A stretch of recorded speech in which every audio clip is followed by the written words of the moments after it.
Welcome to episode 5 of Patriot Network TV. I'm your host, Professor Terry Lovell, and today we're going to talk about the Second Amendment to the U.S. Constitution.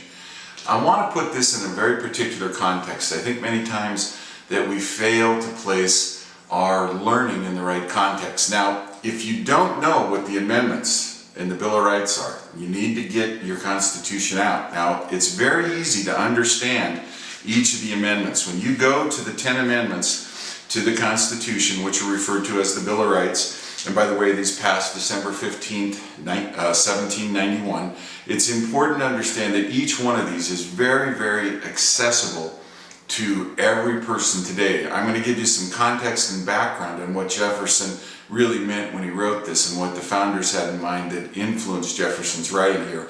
But Amendment 2, a well-regulated militia, comma, being necessary to the security of a free state, comma, the right of the people to keep and bear arms shall not be infringed. Now, I think it's important to understand exactly what Jefferson is saying here.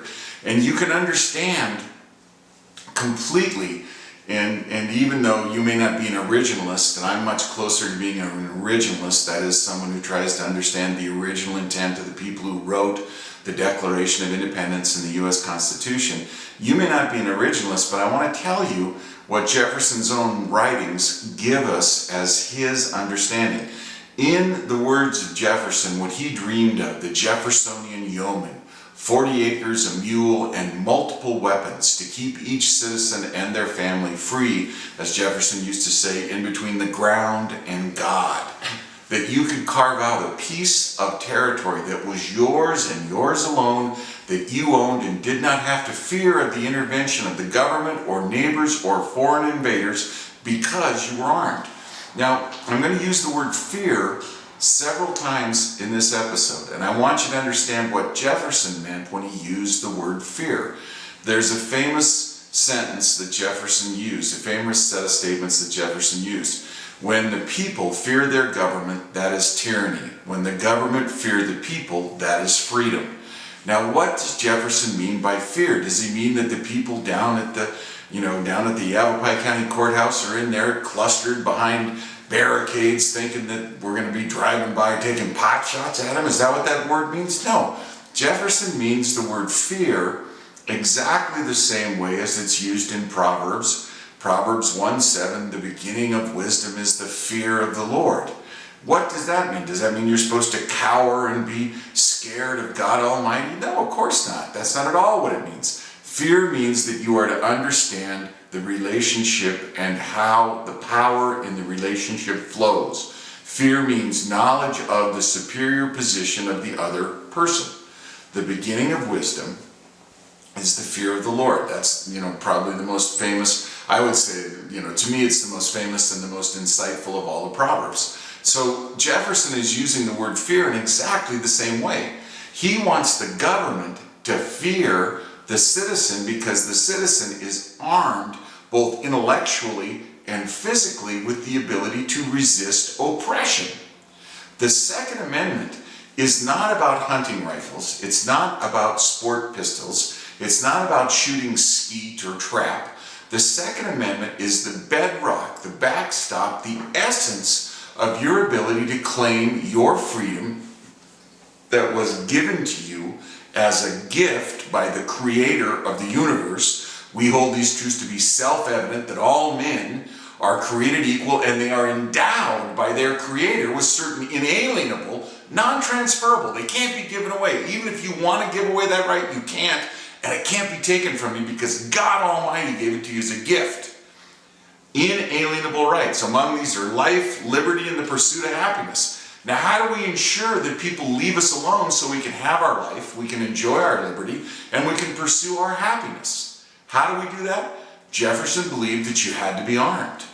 And he believed that the beginning of wisdom was the fear of the citizen. The beginning of governmental wisdom is the fear of the citizen.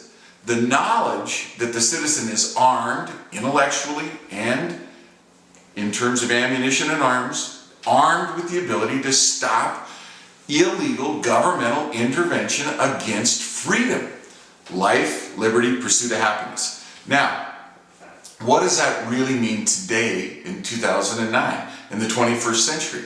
If Jefferson were alive today, as someone who likes to think as an originalist, I really believe if Jefferson was alive today and writing the Second Amendment, he would say that we get fully automatic weapons, we get shoulder-mounted Stinger missiles, we get small nuclear tactical devices, we get whatever we need as citizens to protect our rights from the government or foreign intrusion. Now, you may hear that and you may think, oh man, Terry, you've gone off the rails, you don't understand what's going on. I want you to understand, every abuse of the US federal government is predicated on the fact that the citizen doesn't have recourse. If, and I want you to see this in the proper light that I'm saying it, if every member of every police force knew that you had in your gun safe fully automatic weapons, you would never have a search warrant executed at the wrong address. There would be an incentive in the minds of every officer. And don't get me wrong, I spent 2 years as a police officer. I have lots of friends who are police officers. I'm not anti-police. But what keeps you sharp as an officer is knowing that the law-abiding citizens are armed and armed to the teeth. And if you go kick down the wrong door, and I'll just personalize this, if you kick down the door to my house at 2 in the morning, you're going to get double-aught buck or a 44. You're going to get one or the other. And I might miss you with the 44, but I won't miss you with the double-aught buck. The beginning of wisdom is the fear of the citizen. The Second Amendment is in place for a very simple purpose. Jefferson believed, Jefferson said, Jefferson taught us that when the government fears the citizen, you have freedom. When the citizen fears the government, you have tyranny.